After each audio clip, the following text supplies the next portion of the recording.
that time again for the assault on your ears. My notes say is Lower Dorks, a Star Trek Lower Decks podcast. I'm Aaron, and Stavros. No, wait, I'm just Aaron. And Stavros is here with me. I'm here too. Tonight on our screens is Fully Dilated, and in our cups is... obviously Micheladas or Micheladas. Yeah, I think the jury's out on how you say that. Yeah. We've made these with lime juice. We tried to find Maggi sauce, we couldn't. So I think you're using soy sauce, and I'm using a similar seasoning. Yeah. Worcestershire sauce, hot sauce, Tabasco in my case, and Modelo cerveza. And you can salt the edge if you want with a little chili lime salt. I didn't because I don't have just lime salt lying around. But and I've been trying to drink this. Micheladas are bad. So here's the thing. I don't know if we're just doing it wrong or... Perhaps. So when trying to get a recipe for this, because this is something I would have never ordered. I don't drink Bloody Marys. This is not something from my wheelhouse. There seems to be no agreement on how to make a michelada. It's everything has like this or that or the other thing. There's no standard recipe. There's some like common stuff, right? Seems like they always have Maggi or soy sauce. They always have Worcestershire sauce. They always have some kind of hot sauce or some kind of hot seasoning that goes in it. And then obviously some type of cerveza. Right. But they were all over the place about what goes in there. I will say the one thing that I found, because I have been experimenting for quite a while now to try and make this work for me, and it definitely has not. Did you add some tomato sauce or something in yours? That is the thing that I did. And it helps. Okay. It kind of like evens it out and tones it down and helps everything work together a little better. But it's still, it's not great. And I like most of what's in this, Not a real big beer guy, but, I'll do a Dos Equis, but just none of this worked for me. Yeah. You got to think that in the episode it's red, so they're probably using tomato sauce of some kind or tomato juice or whatever of some kind in there. Yeah. Mine is not quite red. Mine's kind of a milky brown color, but this is just bad. Yeah, there's a bunch of stuff in here I don't like. I'm not really a beer drinker either. Worcestershire sauce, not really my thing. I don't know. This is all mix of bad. Worcestershire sauce is God's gift to man. It is the greatest thing. I put Worcestershire sauce in everything. I would drink it straight if I didn't think it would kill me. Oh boy. That would probably hurt if you did that. Ah, man. But yeah, it's for me, this is all stuff that I like, and just none of it really works together very well. Yeah. Like I said. Did you add a skewer? I don't have a skewer. I'm not a big fancy drink guy. Just asking. But the tomato sauce definitely helped, or tomato sauce. Tomato juice. Tomato juice. Yes, definitely Yeah. helped even it out. I would recommend if you're doing this recipe, side with the people who say tomato juice. Yeah. It definitely needs it. Oh, God. Anyway, so I'm going to try and choke this drink down while we're recording, and so sorry if I complain about it endlessly. I'm sure I will. But we're here to talk about Fully Dilated. Funny story, I didn't realize Dilated didn't have a second A in there. I thought it was D-I-A-L, but it's not. Oh, it's shit. D-I-L. So what you're saying is I need to fix my notes.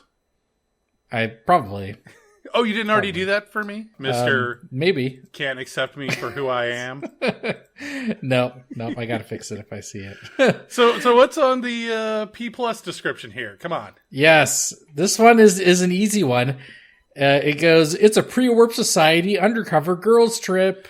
And then girls trip is capitalized for some reason. G and T are capitalized. Yeah, well, it's a proper noun, right? Girls trip? Is it? Yeah.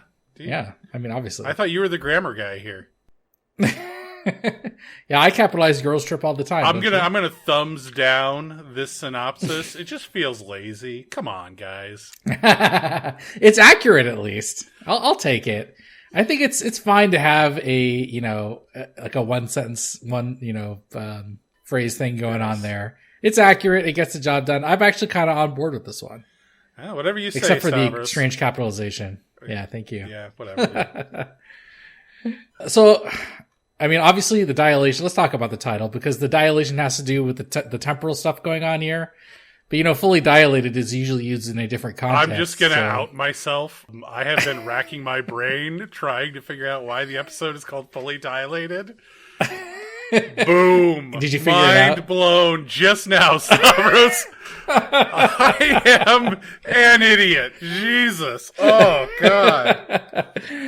And there's no pregnancy at all in this episode, so they just threw it in there just because they could, I guess.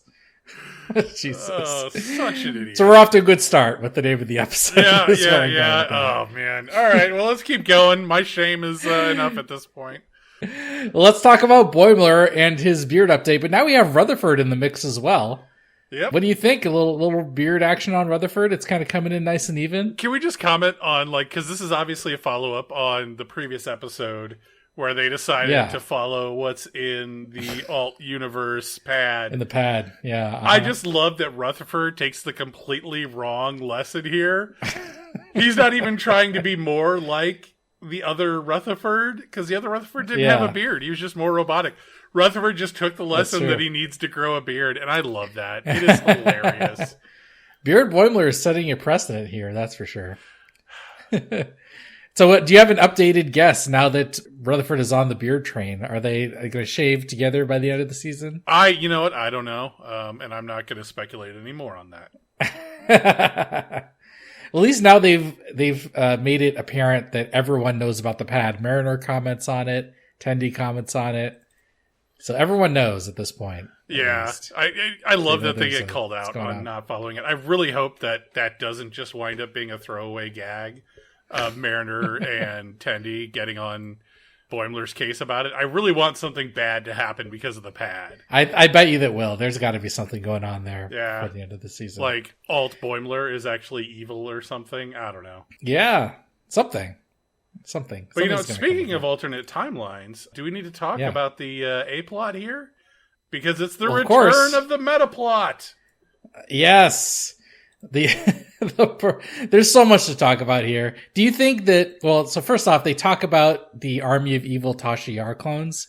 Do you think that's going to be the meta plot? No. There's going to be... I love the fact that Freeman is just like, they were battling an army of Tasha Yar clones or something. Right. Like, she doesn't even know. Yeah. Doesn't even care. It's just a level of ridiculous she's not on board for dealing with. Yeah. Now, I was looking at some details because there is some debris when the Cerritos shows up. Yeah, it's a mix of green and blue, purple debris. Right. Yeah. It's hard to tell exactly what it is. Yeah. But I was hoping to pick out some kind of details there, but I don't think there's enough there to really see what it is they were fighting. But I feel like I'm feeling pretty good about evil Tasha Yar clones being a thing. I don't think, though, that's going to be relevant going forward. I feel like that was a throwaway You don't gag. think so? Yeah. It's possible. No. It's possible. I mean, anything's possible, but that doesn't mean it needs to happen. That's absolutely true. Yeah. I want to talk more about the pad, actually, because I'm still not off of this. Why is Beer Boimler's favorite drink in the pad? Because at first we thought it was just the magazine issue. Wait, did it say it was his favorite drink? Well, it's at least a drink that he drinks often. We assume enough so. For yes, that's Boimler and Rutherford to glomp onto. Yeah, that's what they get called out for. And it may not even be his favorite drink. It may just be had this drink with this person at this at one time. Yeah. And now Boimler's like, I gotta do that because that is a very Boimler thing to do. Absolutely. But now that's diversifying what information is on this pad, because in the last episode there's voicemail from Dr. Tahana, and in this episode there's something that I feel like this is just like his personal pad, right?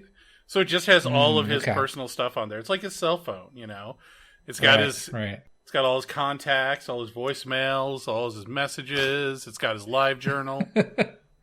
His live journal, yes, of course. Do you think Lundy's going to be pissed that the one time he didn't beam someone out, they spilled Michelada all over his stuff? Oh my god, I love why does it taste like Lundy smells? Oh. It's so gross. That is so gross. Why does the console zap when they're looking at it? I don't know. I feel like there's some surge protector. I feel like Starfleet just completely forgot about having any sort of level of, surge protection or overload protection. I feel like their consoles are always blowing up and always, shooting sparks everywhere. Just get zapping. Come on, guys. Put a basic moisture cover. You'll be fine. Yeah, that transporter room will never be the same. That much is for sure. They got to bring in those little maintenance bots to clean all that up. Gross. Yeah. So great. Do you feel like, I mean, speaking of that scene, do you feel like, I mean, obviously their drink was red, their Michelada was red, and it becomes all goopy. Do you feel like the drink you're drinking right now could turn goopy? It's got to have the tomato juice. It's gotta. Yeah. This is definitely not what we're drinking. No. I just had a little sip again, and it's still as gross as it was awful. A few minutes ago. It's terrible. Yeah. And like I said, the tomato juice only helps a little bit. It brings a little bit of sanity to the otherwise insane drink. I want to see if some of the listeners out there that really love Micheladas, please tell us how you make it, because this is just out of control. Yeah, way to go. I'm Blue not sure how much I Sky can drink is of going to be overloaded with people telling us how we did our Micheladas completely wrong. Yeah.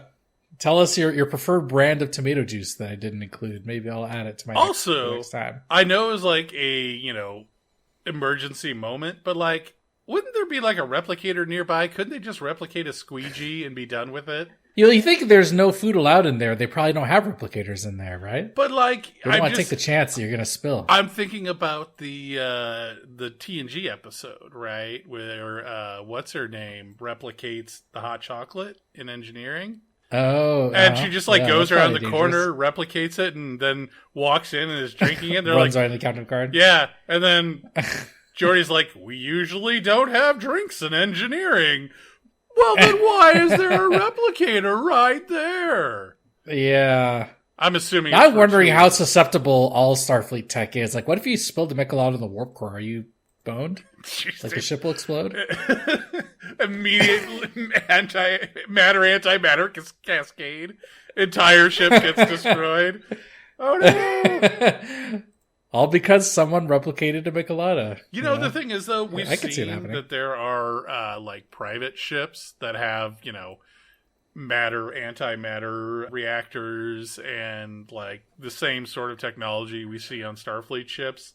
Right. You can't trust that level of complexity in the hands of just any Joe Blow if it doesn't have some sort of protections, right?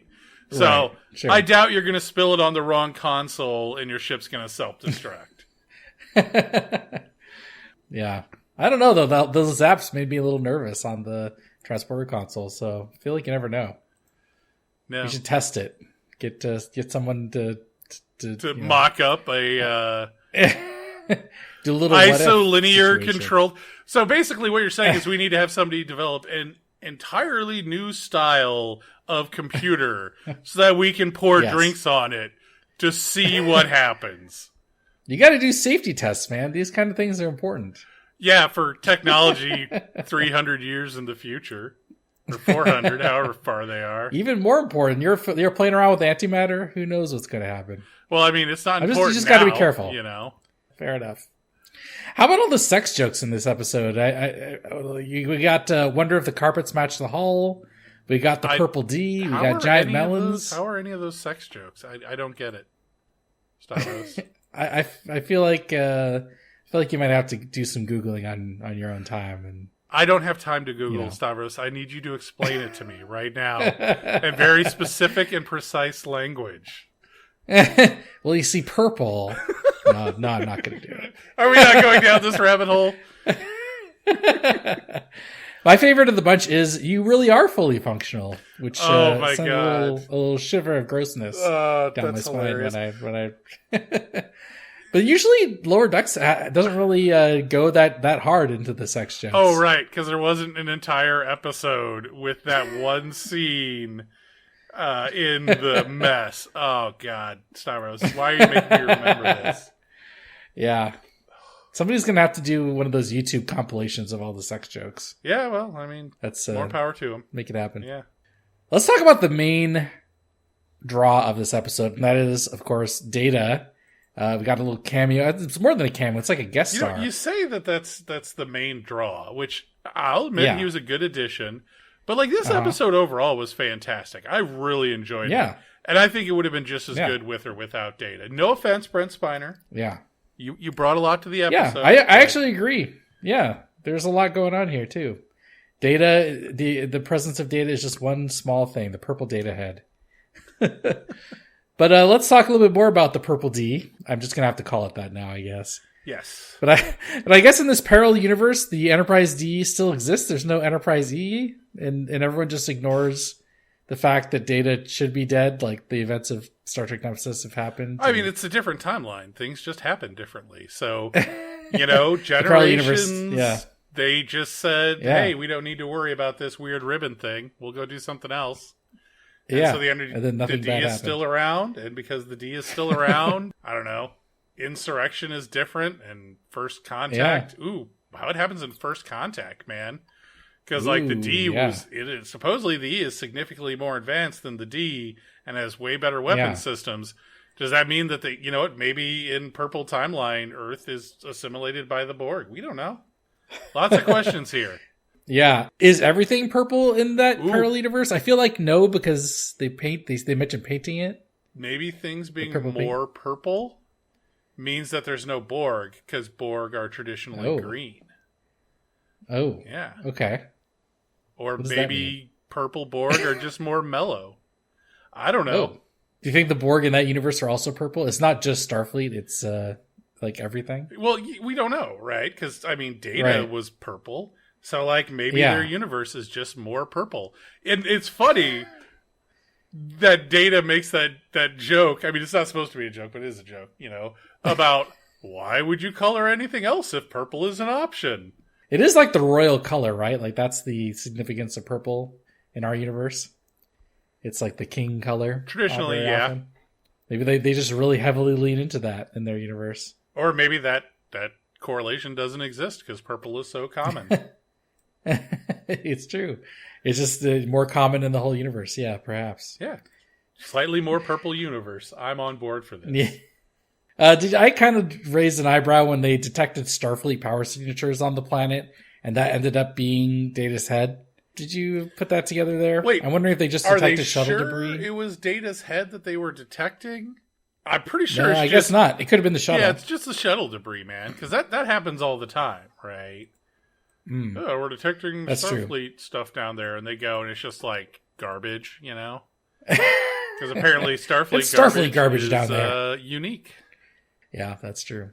I like how conveniently just the head survives, and Tendi makes a throwaway comment like, "Oh, the rest of your body must have burned up." But I guess the head. They've talked before about how much more shielded Data's head is than the rest of his body. Yeah, just like a normal human. Yeah, well, obviously, yeah.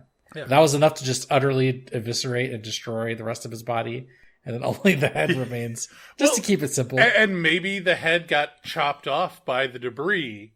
Oh, severed. Yeah, I see. So it was an intact piece of debris. You don't know. That's true. I think that's a new headcanon. I can appreciate that. That I just have in my notes, no, in reference to you are fully functional. Yeah, he knows how to use his mouth to do stuff. Yeah, to bite through ropes, Stavros. Stop reading into things. Yeah. That was a lot. But overall, I really liked the Data cameo. And like you said, it's not even that integral to the plot. Yeah. It's just like a fun little side bit. And he just has purple. He even has purple irises. Yeah, I mean, I enjoyed that. He does he's kind of important to the character growth for Tendi, and that's true. He kind of gives the advice that leads to the resolution of the T'Lyn-Tendi conflict. A bit, yeah, that's true. Yeah. Oh, okay. Do we want to integral talk about to the plot after all? T'Lyn and Tendi conflict? Obviously, yes. Tendi versus T'Lyn. Do you think? So obviously, the big thing here is they're unknowingly, in T'Lyn's case, in competition for the senior science officer position. What was your take on this? Did you enjoy this subplot? Yeah, I didn't mind the conflict, but Tendi trying to undercut T'Lyn, that wasn't really nice, I was thinking, get it together, Kit Tendi, that whole episode, basically. Yeah. And she blames her time on Orion. Do you think that's legit for her? I don't know. I don't care. Assholes has personality defects. Doesn't matter how they got there. She's an a-hole. Got it. Well, okay. I mean, she has an a-hole. Part of herself is an a-hole. Okay. But I think a part of all of us is an a-hole. Some of us, generally that's everyone a little has bit. one. So some of us, it's much larger. It's just, it's a thing we all have to deal with. That's true. And some people's a-holes are bigger than others. Yeah, too, exactly. I would think. Are we talking about the same thing? I feel like I'm being metaphorical and you're being literal.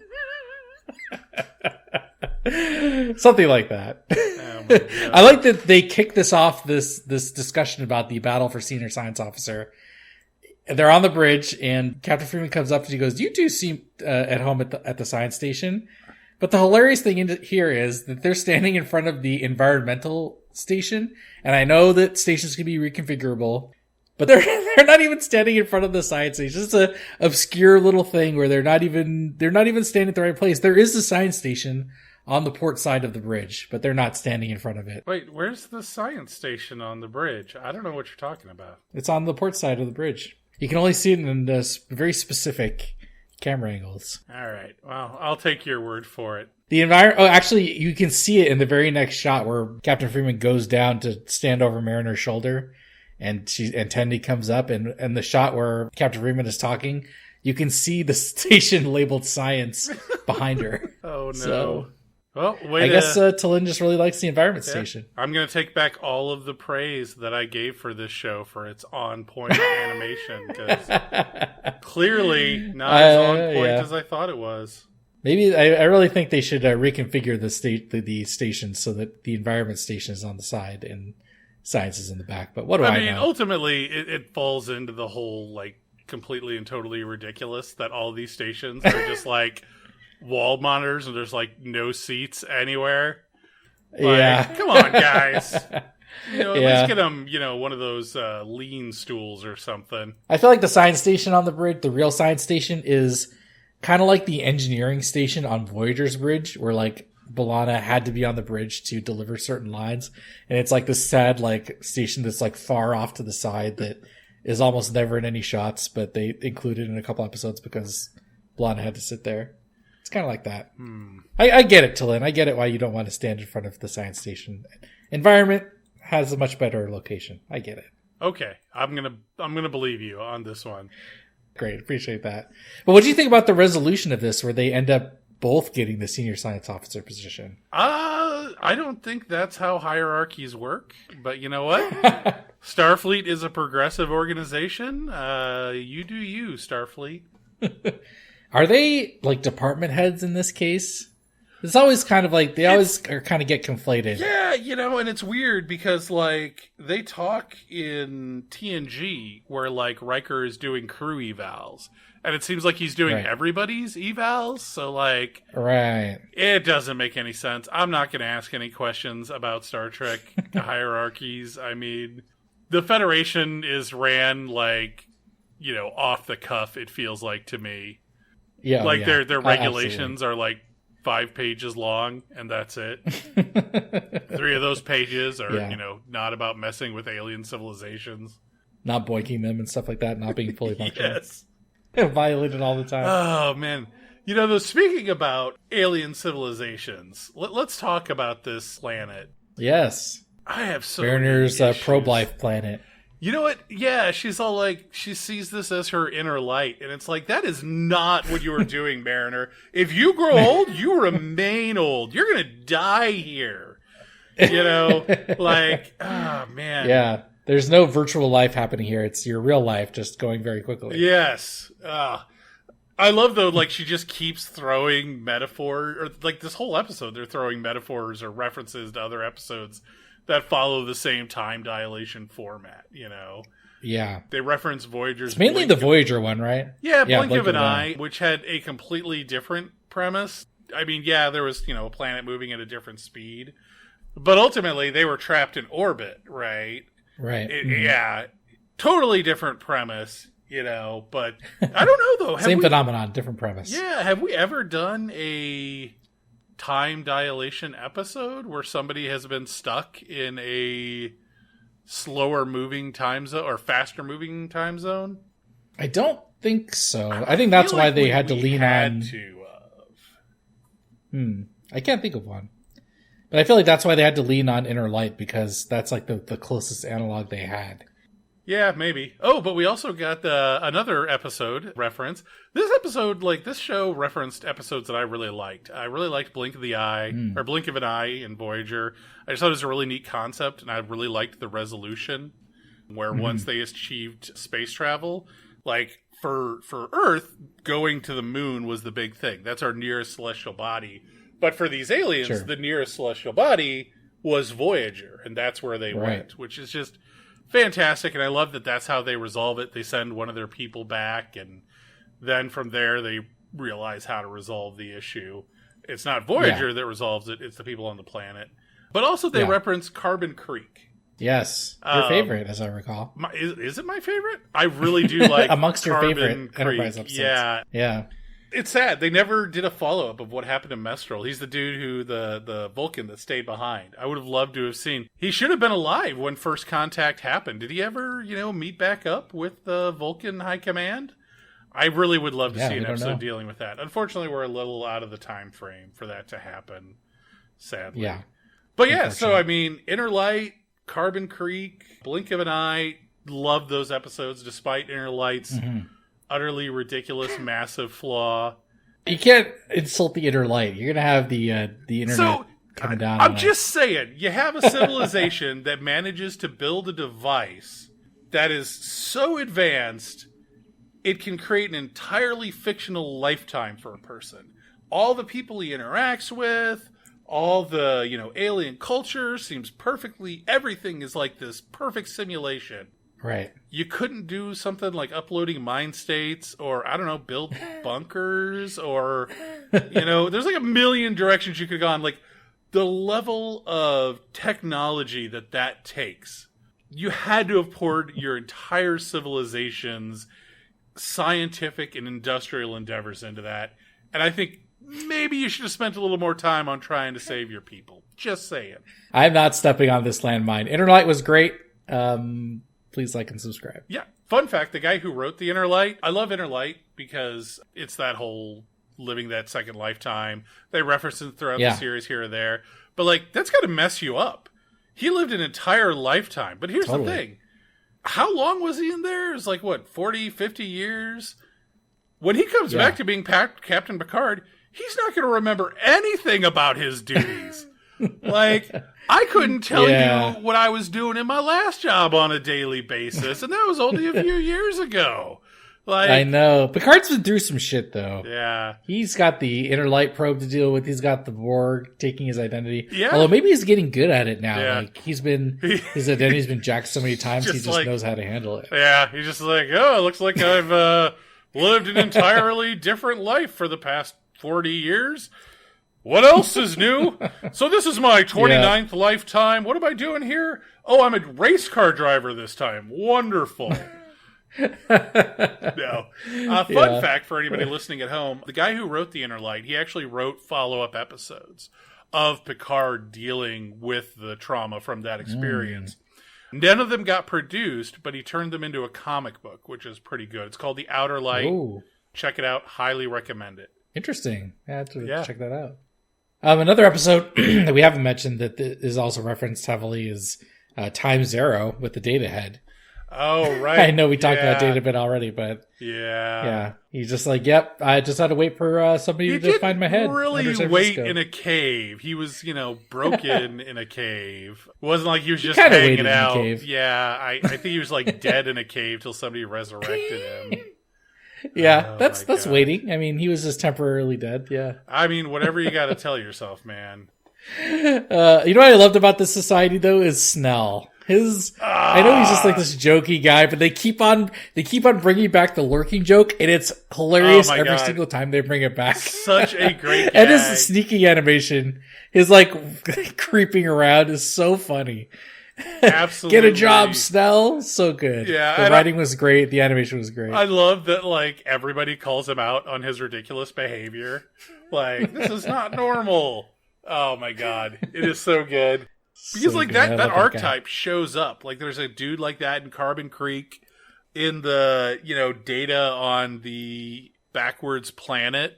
There was a dude like that. Right. He's always there, right? And, like, you would think somebody who behaves that way in any sort of society, like, people would get real tired of him real quick. He's like the crazy conspiracy theorist uncle that you don't want to invite to Thanksgiving, but you kind of have to. You have to kind of put up with the lurking at Thanksgiving. So, they mentioned, or Data mentions that he was already on the trajectory of being a loser, but what about the beauty products prime directive potential violation here? I feel like there could be a change of civilization if they had not discovered that, because suddenly one town has glorious hair, and wars could be fought over these kind of things, right? It could be a serious business if some other town wants that technology. We all remember when the Etruscans went to war with Rome over Rome's glorious flowing locks. That is a historic... Is that a real thing? No, it's not, you dumbass. Nobody's going to war over hair products. Hey, if they make some more, fully functional, and some other town wants to have that tech, then, No. And Talin is gone, and she's not making it anymore, and they only have a limited supply of Talin beauty products. Wars can be fought over that, man. I've seen wars over stupider shit. You know what? They're not going to fight wars over hair products, Stavros. There's a limited supply. It's going to run out very rapidly now that they're gone. Yeah. But the bigger thing is, and this is where actually wars could get fought, is Talin creating that new produce. That is going to upset the technology too, right? Economic balance. It's not even necessarily technology, but those people are going to be more able to feed themselves. And now that the crew is gone, if they didn't do anything about that garden, those seeds are all still there. People are going to be taking plants and planting them themselves, and suddenly this town is going to be producing way more food than they need, and that's going to spread to other towns, and whatever nation this place is in. I mean, it's going to get out of control, because then you're going to run into population problems because people are so well fed. Yeah. You're going to have jealous neighbors who are, looking to gain the produce from this place so that they can grow it themselves. I mean, it's crazy, You can only hope that Talin would phaser the entire garden before she left, because they do phaser the shuttle bits, so maybe they just made the whole garden crater. Maybe they didn't have time. You know what potatoes did to Europe? I can't even imagine what a wide variety of fruits and vegetables that are, 10 times larger than they should be, how that would just completely disrupt the entire economy. Hopefully, one can only hope that was resolved off screen. Yes. Otherwise, we're in Talin's in some trouble. Yeah, as long as she doesn't put it in her away mission report, we're fine. But I mean, there's other stuff. So Talin built a windmill, right? All by herself somehow. Right. Mm-hmm. I guess Vulcan super strength or something. I guess. But then Tendi also built a water mill power generation. Yep. All of that has got to be... Well, actually, we don't know what technology level they're at, really. I mean, those might be things that they have access to. But at the very least, hard to say. I think some of the power stuff that Tendi generated... Because it didn't look like they had electric lights, so... No. But Talin does a lot of stuff in this episode. How'd you feel about the juggling gag? Because what she was doing, she was like throwing rocks. Like, she wasn't juggling between her two hands. She was just juggling two sets of rocks, like one with each hand. Really? I didn't pay that she close wasn't of throwing attention. them between her two hands. Plus, she says like it's algorithmic throwing or something. Yeah, that is not true. No, that is not what juggling is, Talin. Shut up. But more than that, she's just making up stuff. Yeah, fuck juggling in general. Yeah, juggling is stupid. Do you have some dark history with juggling? I do not like juggling. I dreaded juggling day in gym class every year. Oh no. I will take murder ball every day before I take juggling. Fucking juggling, man. Well, Talin's really into it. Maybe she'll bring it back. No, let's never have juggling again. But Talin is veering more into emotional human territory with her olive branches out towards Tendi as well. Do you feel like that's what's happening with Talin here, or is she just trying to fit in? Nope. I think she's developing relationships. Vulcans have relationships, That's true. Yeah. And she's connecting. You don't think that was an emotional one? I mean, because relationships are basically emotional connection, right? In some ways. You've never met any of my ex-girlfriends, man. Nothing emotional going on there. Oh. Anyways. Physical, huh? Oh, yeah, if that's what you want to call it. Anyways. No, I think the whole Vulcans have emotion. They just repress it, right? Yeah. So, I mean, it's there. Whatever.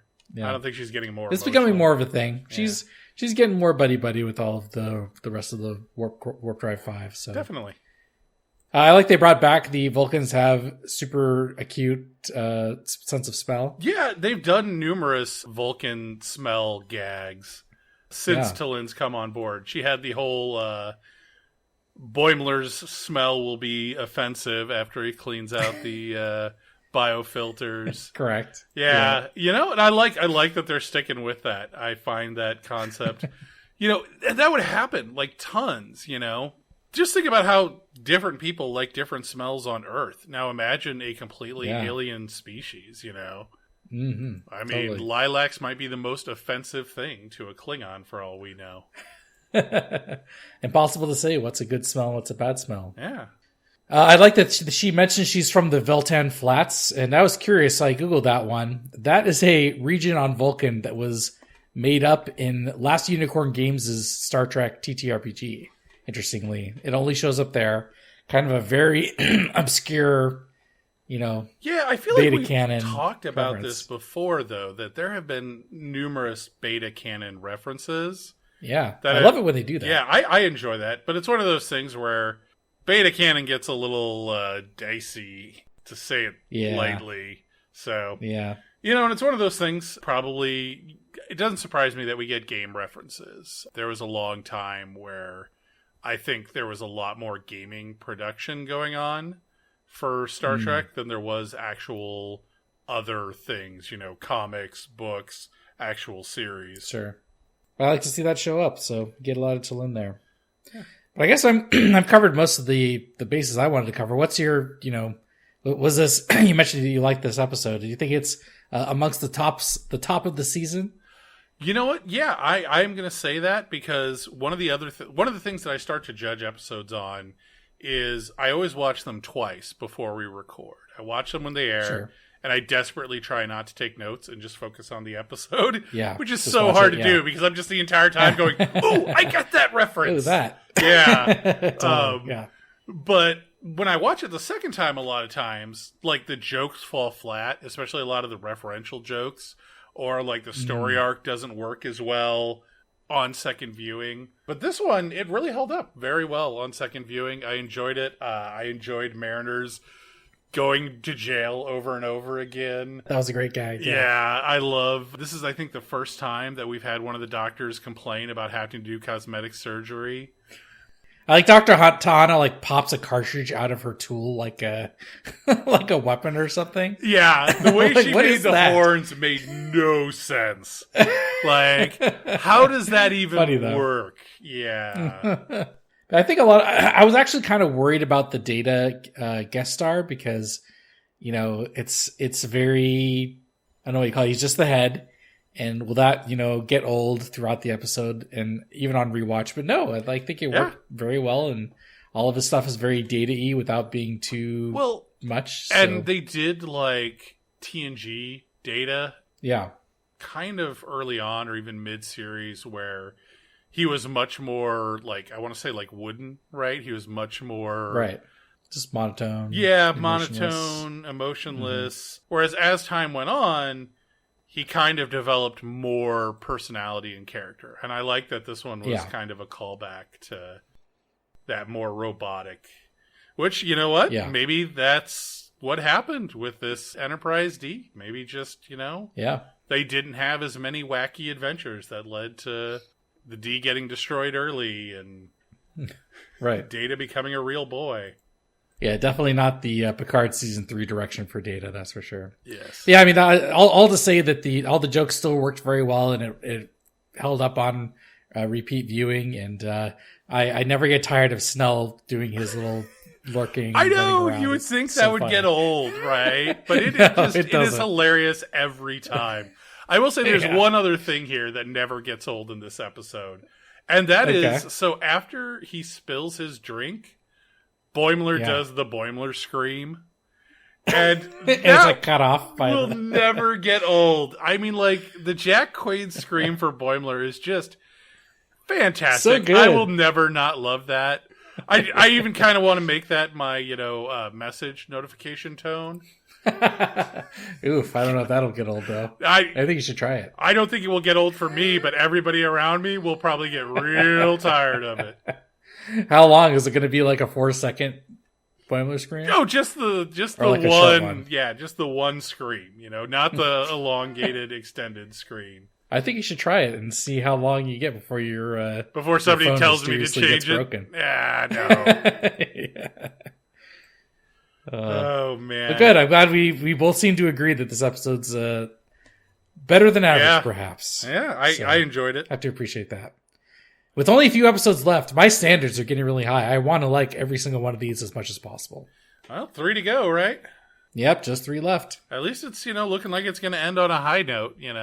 I hope so. Yeah, I hope so. Don't want to have a bunch of bad episodes right before it ends. Totally. Yeah. Oh well. Well, I think our job here is done. Is it? So I couldn't tell because I've got a mostly full cup here. Yeah, me too. God. I tried having a few sips and no. So I need to pour this damn thing out because it is never going to get finished getting drinked. But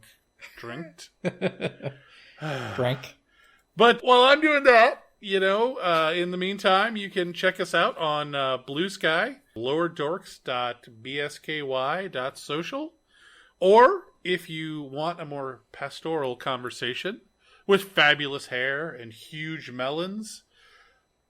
Normally I tell you to go to Stavros' house. Don't do that. He doesn't have either of those things. No melons, no hair, and every conversation with him is a battle.